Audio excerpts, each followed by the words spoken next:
नमस्कार दोस्तों, स्वागत करता हूं अपने YouTube चैनल रैपिडो क्लासेस पर। और सभी लोगों उम्मीद करता हूं कि सब लोग ठीक होंगे, अच्छे होंगे, स्वस्थ होंगे। साथियों, आज जो मैं टॉपिक लेकर आया हूं आपके सामने लिखा हुआ है शिक्षा का अधिकार। ये शिक्षा के क्षेत्र में अगर बात करें हम शिक्षा की, तो यदि शिक्षा के क्षेत्र में रहते हुए अगर हम राइट टू एजुकेशन की बात ना करें तो कहीं ना कहीं शिक्षा का जो मीनिंग है वो लोगों की समझ में नहीं आता। तो शिक्षा के अधिकार के बारे में बात करेंगे आज हम। शिक्षा राइट टू एजुकेशन जो एक्ट है, अधिनियम है, आज इसको पढ़ेंगे, इसका अध्ययन करेंगे। और साथ ही साथ जो लोग मेरी वीडियो पर पहली बार आए हैं वो लोग कृपया करके चैनल को जरूर सब्सक्राइब करें और बेल आइकन का बटन जरूर दबाएं।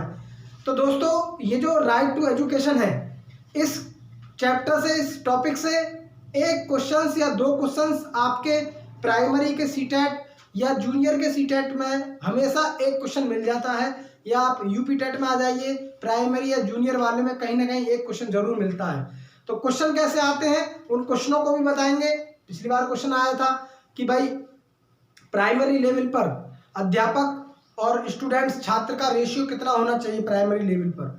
तो कुछ क्वेश्चंस ऐसे हैं जिनको आप पढ़ेंगे आपको लगेगा कि ये क्वेश्चंस हमें पता नहीं था और ये क्वेश्चंस आ जाते हैं, तो हम इनको कहीं ना कहीं छोड़ देते हैं। तो आइए ऐसे क्वेश्चनों को, ऐसे टॉपिक्स को पढ़ें जो कि आपके शिक्षा के क्षेत्र में, टीचिंग एग्जाम के क्षेत्र में बहुत लाभदायक होगा। तो चलते हैं इस टॉपिक के बारे में बात करते हैं। राइट टू एजुकेशन यानी कि शिक्षा का अधिकार।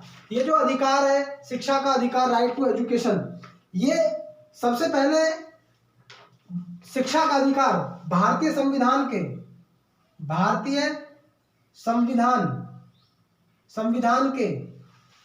86वें संशोधन के बाद अनुच्छेद 21 के में इस अधिनियम को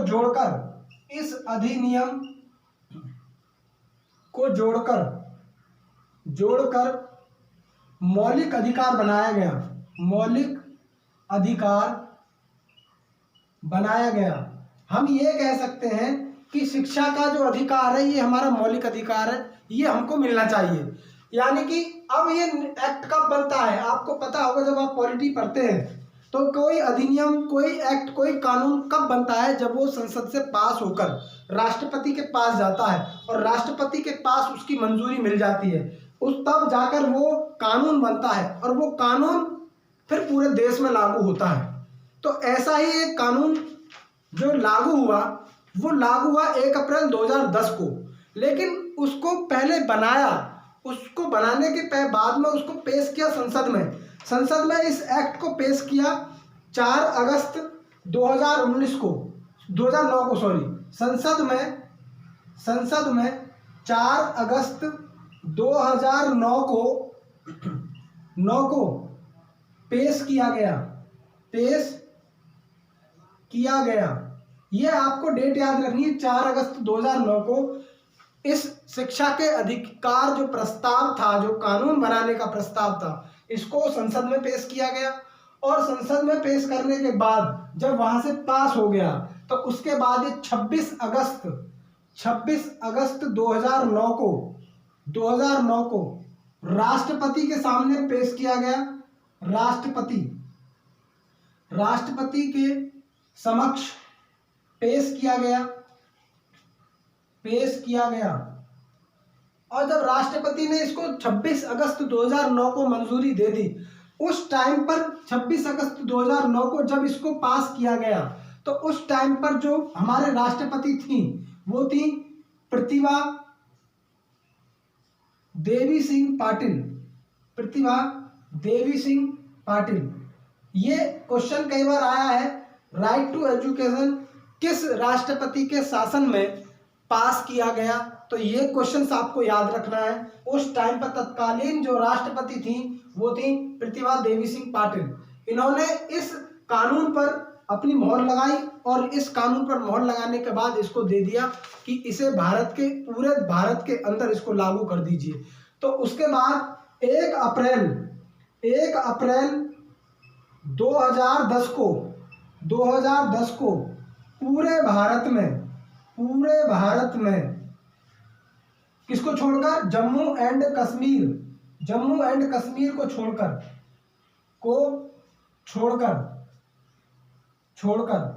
जम्मू एंड कश्मीर को छोड़कर पूरे भारत में, इसको पूरे भारत में लागू किया गया। अब आपको एक चीज बता दूं कि 1 अप्रैल 2010 को जब ये पूरे भारत में लागू किया गया तो उसके ये जम्मू और कश्मीर के अंतर्गत लागू नहीं किया गया, क्योंकि 2009 और 10 में, या ये कहें कि उस टाइम पर जब ये लागू हुआ तो उस टाइम पर जम्मू कश्मीर हमारे देश का एक अभिन्न अंग है, और अभिन्न अंग होते हुए वहाँ पर हमारे कोई भी केंद्रीय कानून लागू नहीं होते हैं। कोई एक प्रस्ताव है जिसकी वजह से वो हमारे उसमें भारत में जुड़ा हुआ है, वो एक प्रस्ताव की वजह से जुड़ा हुआ है, तो हम उसमें वहाँ पर ये कानून लागू नहीं होता है, वहाँ के कानून अलग होते हैं। लेकिन जम्मू और कश्मीर में ये कब लागू हुआ, ये आजकल क्वेश्चन बहुत जल्दी आ रहा है। तो जम्मू कश्मीर में जब ये लागू होगा, तो जब ये पूरे भारत के अंदर लागू हो गया है अब, तो जम्मू कश्मीर से जो धारा थी 370 धारा, ये धारा हटा दी गई। 370 धारा हटाई, किसने हटाई? ये कब हटाई? 370 धारा हटी आपकी 5 अगस्त 2019 को ये धारा हटाई गई। धारा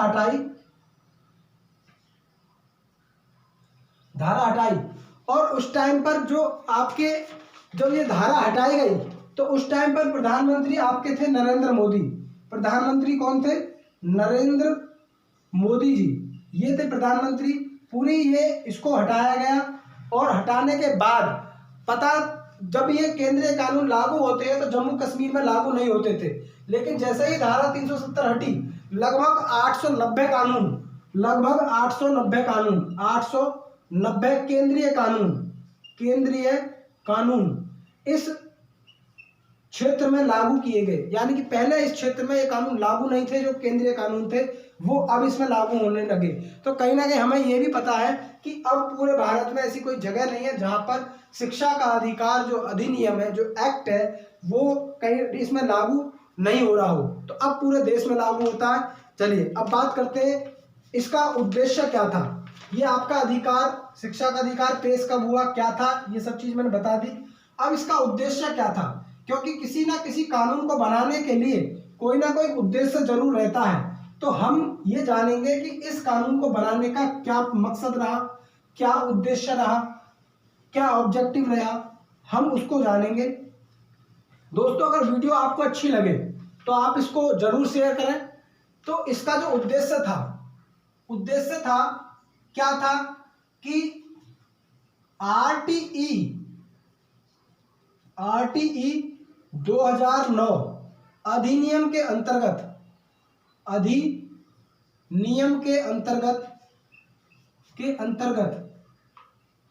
6 से 14 वर्ष के बच्चों, 14 वर्ष तक के बच्चों को निःशुल्क एवं अनिवार्य शिक्षा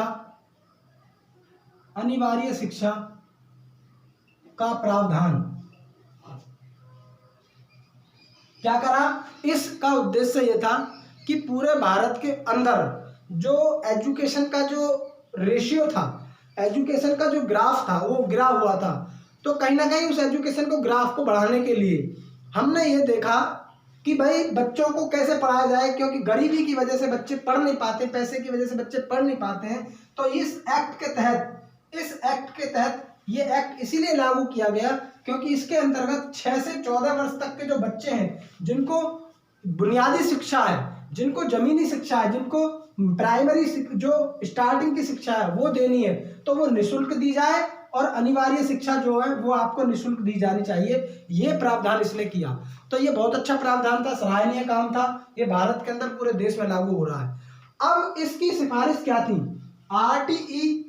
आरटीई 2009 की क्या क्या सिफारिशें हैं, क्या क्या सिफारिश थी, यानी कि क्या क्या सिफारिशें करता है ये आरटीई एक्ट 2009। तो ये आपको ध्यान रखना है क्या क्या सिफारिश करता है। पहली सिफारिश करता है कि आरटीई एक्ट पहली सिफारिश ये करता है, आरटीई अधिनियम 2009, अधिनियम 2009 के तहत प्राथमिक स्तर पर प्रत्येक शिक्षक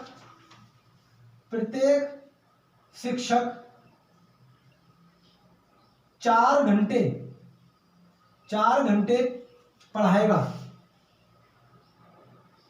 पढ़ाएगा। ये पहला प्रावधान किया इसने कि प्रत्येक शिक्षक को अपने स्कूल में प्राइमरी लेवल के जो शिक्षक होते हैं उनको लगभग 4 घंटे कम से कम पढ़ाना है, ये प्रावधान किया। दूसरा, माध्यमिक स्तर पर क्या प्रावधान किया, आरटीई एक्ट 2009 के तहत माध्यमिक स्तर पर प्रत्येक शिक्षक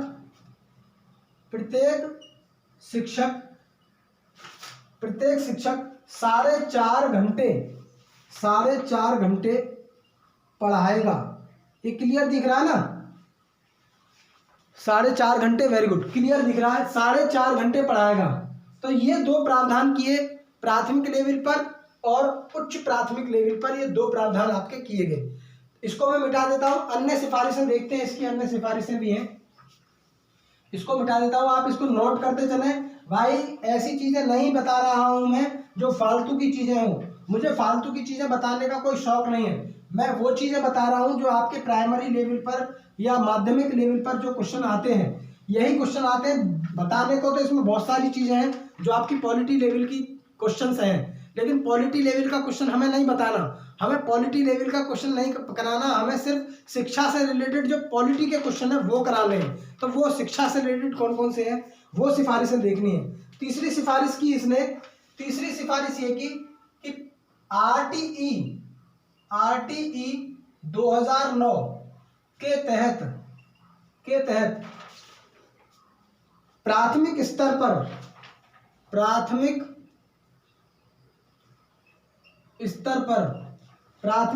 पर एक वर्ष में शैक्षणिक कार्य दिवस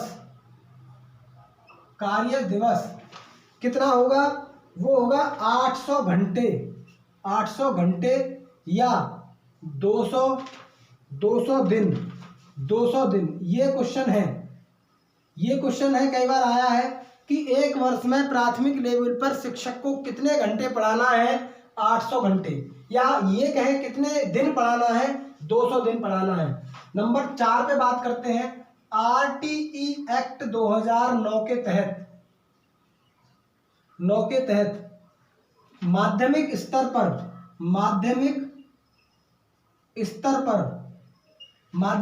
पर जो न्यूनतम शैक्षणिक वर्ष है, न्यूनतम शैक्षणिक कार्य दिवस वो है आपका 1000 घंटा या 220 दिन, या तो 1000 घंटे पढ़ाएगा या 220 दिन पढ़ाएगा। ये इसकी चौथी सिफारिश थी।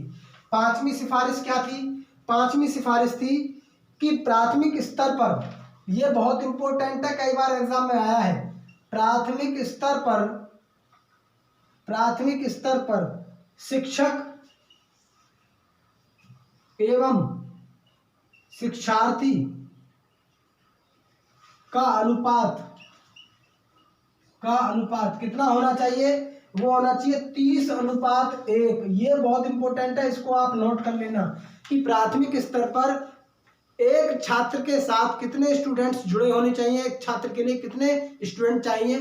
तो एक आपका जो शिक्षक होगा एक, और आपके शिक्षार्थी होंगे 30, तो एक शिक्षक पर 30 बच्चे, इस तरीके का रेशियो है। यानी कि हम ये कह सकते हैं शिक्षक शिक्षार्थी का रेशियो उल्टा भी कर सकते हैं, 1:30, क्योंकि लिखा हुआ शिक्षक शिक्षार्थी है तो शिक्षक 1 शिक्षार्थी 30। तो ये भी आपको याद रखना है, 30 एक कर सकते हैं, शिक्षार्थी इधर आ जाएंगे, शिक्षक उधर हो जाएगा। चलिए अगला बात करते हैं नंबर 6, माध्यमिक स्तर पर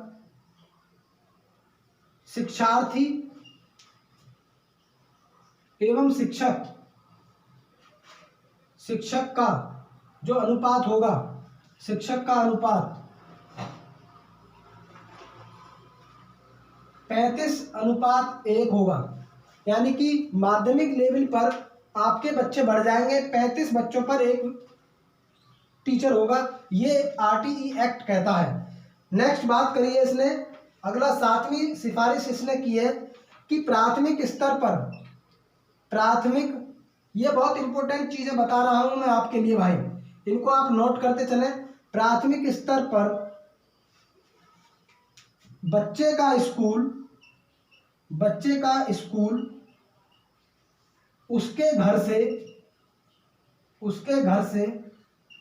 1 किलोमीटर के दायरे में होना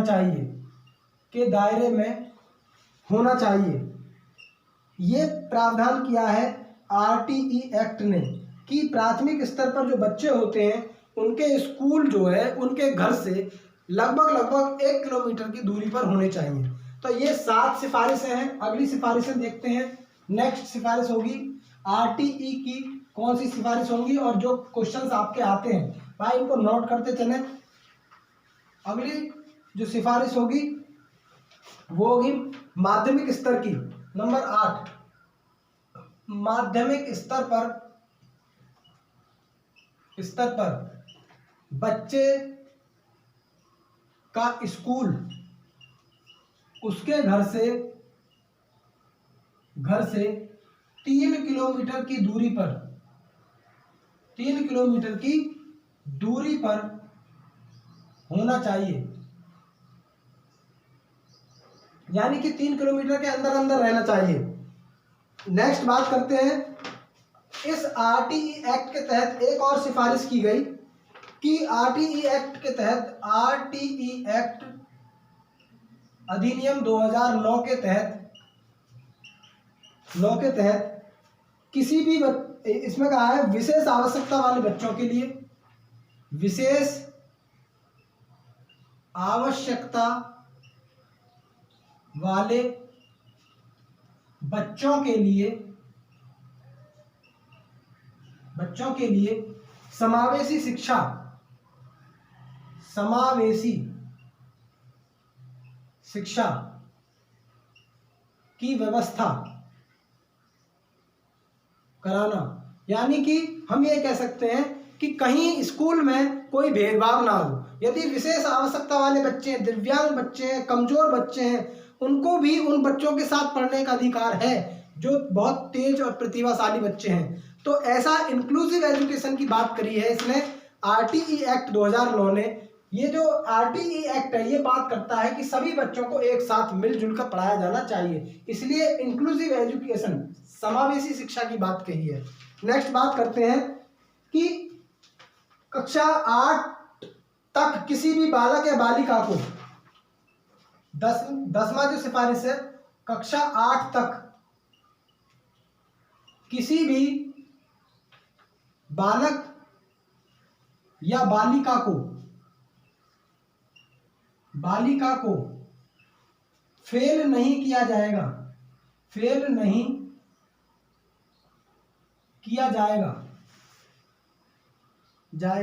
ये प्रावधान करता है आरटीई एक्ट कि 8वीं क्लास तक किसी भी बच्चे को, लड़का हो या लड़की हो, किसी भी बच्चे को फेल नहीं किया जाएगा। नेक्स्ट बात करता है 11वीं इसकी जो सिफारिश है वो है कि आरटीई एक्ट अधिनियम 2009, आरटीई एक्ट अधिनियम 2009 के अनुसार किसी भी बच्चे को शारीरिक दंड नहीं दिया जाएगा। यदि ऐसा कोई करता पाया जाता है, यदि शारीरिक दंड देता कोई टीचर पाया जाता है तो उसको इस शिक्षा के अधिकार अधिनियम को अनुच्छेद 21 क में रखा है, अनुच्छेद 21 क में रखा है। तो इस 21 क में इसमें आपको मैं एक चीज बता दूं, जो आरटीई एक्ट है, आरटीई जो एक्ट है इसमें कुल मिलाकर, इसको मैं मिटा देता हूं, इसको मिटा देता हूं। आरटीई एक्ट के अंतर्गत, आरटीई एक्ट के अंतर्गत कुल मिलाकर इसमें 38 तो धाराएं हैं, 38 धाराएं हैं जो शिक्षा से रिलेटेड है।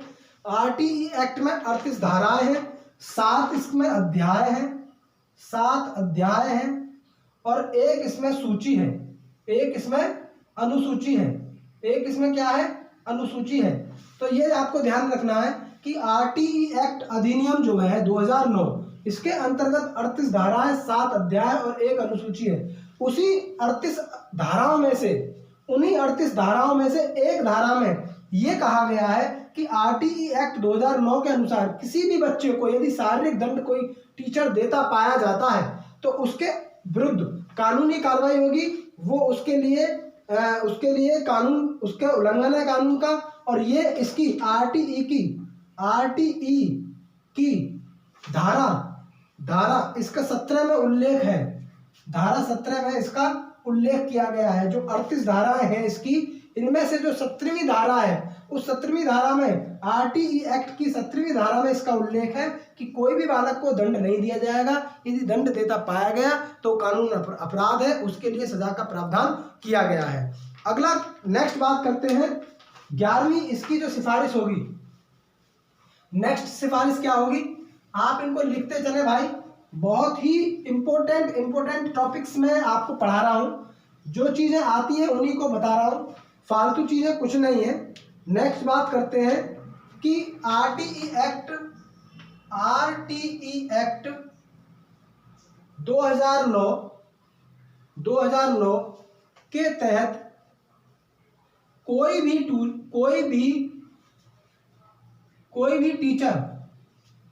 टीचर ट्यूशन नहीं पढ़ाएगा। कोई भी बच्चा, कोई भी टीचर ट्यूशन पढ़ाता पकड़ा गया, तो उसको इस आरटीई एक्ट की धारा 28 के अधीन उसको कारावास होगी, उसको क्या होगी, कारावास होगी। तो ये आपको ध्यान रखना है कि धारा 28, जो आरटीई एक्ट की 38 धारा है, उनमें से 28वीं धारा में ये उल्लेख है कि कोई भी टीचर यदि ट्यूशन पढ़ाता पकड़ा गया तो उसको कहीं ना कहीं कानूनन अपराध उसने किया है, उसको जेल होगी। नेक्स्ट बात करते हैं, नेक्स्ट इसकी जो सिफारिश है, नेक्स्ट सिफारिश है कि आरटीई एक्ट 2009 जेंडर पक्षपात का विरोध करता है, जेंडर पक्षपात का विरोध करता है। यानी कि ये कहता है कि भाई लड़के हों या लड़कियां हों, लड़कियों को गर्ल्स अगर टीचर होगी तो लड़कियों को ज़्यादा फोकस करेगी, लड़का टीचर होगा तो लड़कों पे ज़्यादा फोकस करेगा।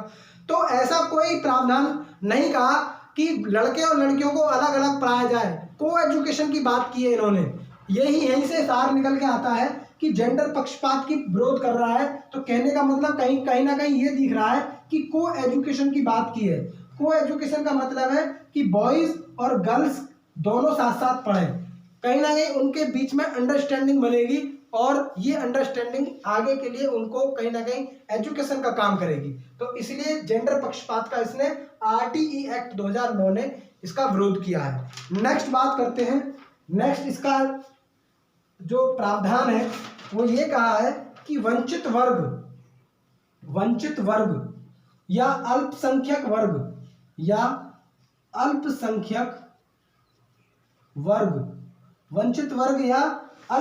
वर्ग को वजीफे की सिफारिश